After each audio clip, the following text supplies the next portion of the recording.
반갑습니다. 내 가족의 사건처럼 하나하나 최선을 다하는 법무법인 이현입니다. 누구나 법적 문제가 생기면 심적으로나 경제적으로 큰 부담을 갖게 됩니다. 혼자서 해결해 보려 하겠지만 만족스러운 결과를 이끌어내기가 쉽지 않죠.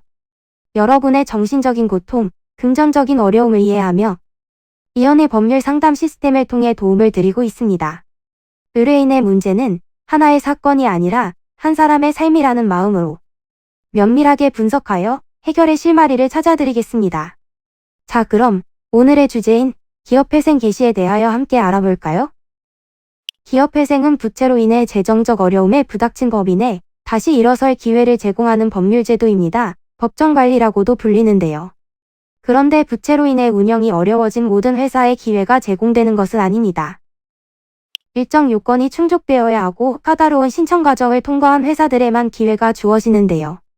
먼저 가장 기본적인 요건인 계속기업 가치와 청산 가치에 관해 이야기해 보겠습니다. 회생 절차를 진행할 수 있는지 알아보려면 앞으로 10년 동안 회사를 운영했을 때 얻을 수 있는 가치를 산정해 보아야 합니다.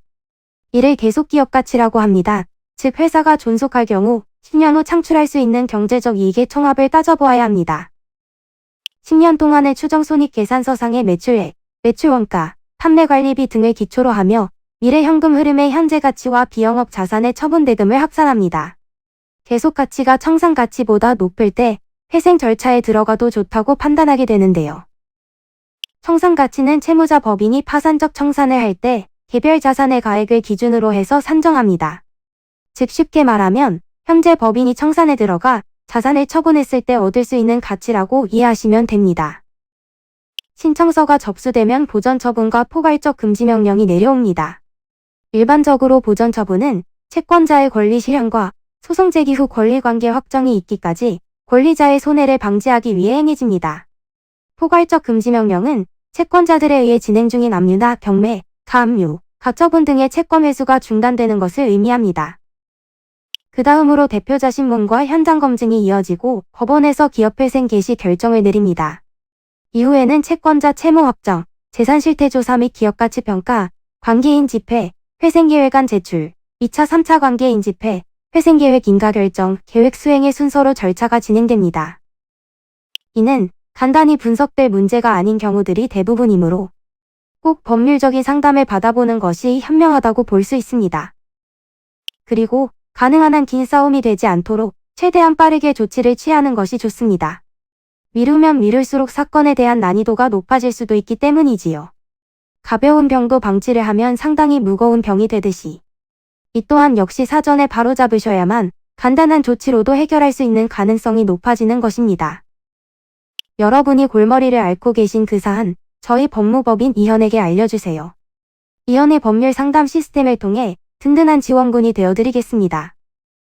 간혹 변호사가 아닌 사무장 등과 상담하는 줄로 오해하시는 분들이 계시는데 이는 전혀 아니며 저희 법무법인 이현은 변호사와 1대1로 상담이 이루어진다는 점을 다시 한번 꼭 알려드립니다.